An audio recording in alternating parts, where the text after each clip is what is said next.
कल मैं तकरीबन 11 बजे के आसपास प्रॉपर्टी सेल पर गई थी और लगभग रात के 8 बजे तक पूछताछ चलती रही। जांच अधिकारियों ने कई सारे सवाल पूछे।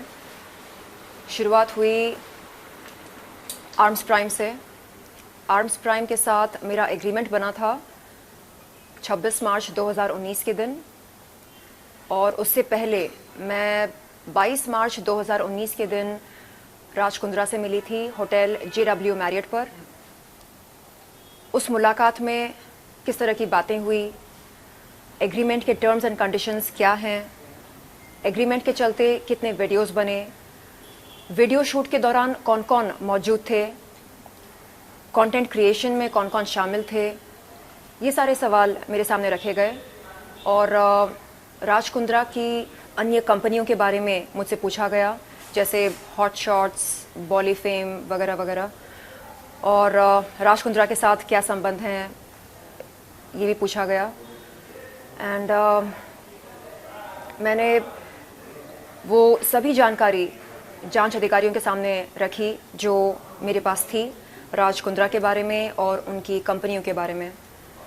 एंड वहाँ से निकलने से पहले मैंने सभी जांच अधिकारियों से ये कहा कि यदि वो फ्यूचर में कभी मुझसे फिर से संपर्क करना चाहेंगे तो बेशक कर सकते हैं, और किसी भी सवाल के लिए वो मुझे फिर से बुला सकते हैं। मैं चाहती हूँ कि जो सभी विक्टिम्स हैं इस पोर्नोग्राफी रैकेट में, उनको इंसाफ मिले। मैंने अभी तक मेरी कोई मुलाकात नहीं हुई किसी विक्टिम से।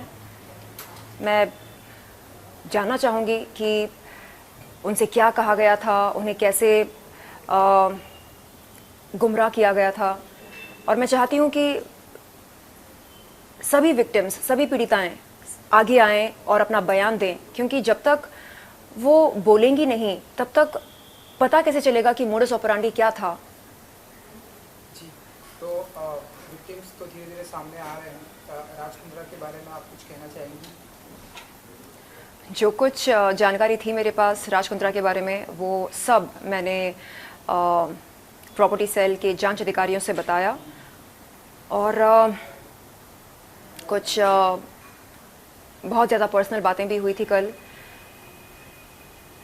अप्रैल 2021 में मैंने जुहू पुलिस चौकी पर एक शिकायत की थी राज कुंद्रा के ख़िलाफ़। उस शिकायत के बारे में कई सारे सवाल पूछे गए।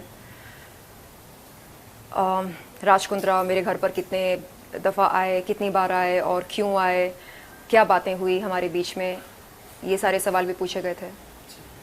चलिए, तो फाइनली कुछ कहना चाहेंगे अपने फैंस को? जैसे कि हम देख रहे हैं कि धीरे धीरे जो विक्टिम्स है वो भी सामने आ रहे हैं, तो अपने फैंस के लिए कुछ कहना चाहेंगे और लड़कियों के लिए कुछ कहना चाहेंगी जो इन चीज़ों का शिकार हुई? जी, देखिए, जब पोर्नोग्राफी के बारे में मैं कुछ कहती हूँ तो लोग बोलते हैं ये देखो 900 चूहे खाकर बिल्ली चली हज को। हाँ, 2012 में मैंने प्लेबॉय के लिए शूट किया। हाँ, मुझे बोल्ड कंटेंट शूट करने से कोई परहेज़ नहीं हुआ करता था, लेकिन जब हम कानून के दायरे से बाहर निकलते हैं, जब कानून का उल्लंघन करना शुरू करते हैं, तब हमें खुद से सवाल करना चाहिए कि क्या जो हम कर रहे हैं वो सही कर रहे हैं या नहीं। जिनको पोर्नोग्राफी का शौक़ है वो बेशक करें, देश के बाहर जाकर करें, लेकिन देश के अंदर रहकर देश की भूमि पर यदि आप पोर्नोग्राफी को बढ़ावा दे रहे हैं तो ये कोई भी अथॉरिटी बर्दाश्त नहीं करेगी। तो मेरा उन ट्रोल्स से ये कहना है जो बोलते हैं कि ओहो पोर्नोग्राफी तो हम सब देखते हैं, इसमें क्या बुराई है। अगर आपको देखना हो आप देखें, लेकिन आप ये ना भूलें कि टेलीकम्युनिकेशंस डिपार्टमेंट ने 2005 में सभी पॉर्न वेबसाइट्स पर बैन लगाई थी।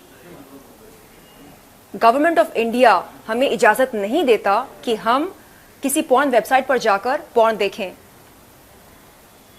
तो जब देश का ये कानून है, हम देश में रहकर क्यों इसका उल्लंघन कर रहे हैं, और वो भी इतने बड़े स्तर पर क्यों? तो मुझे लगता है कि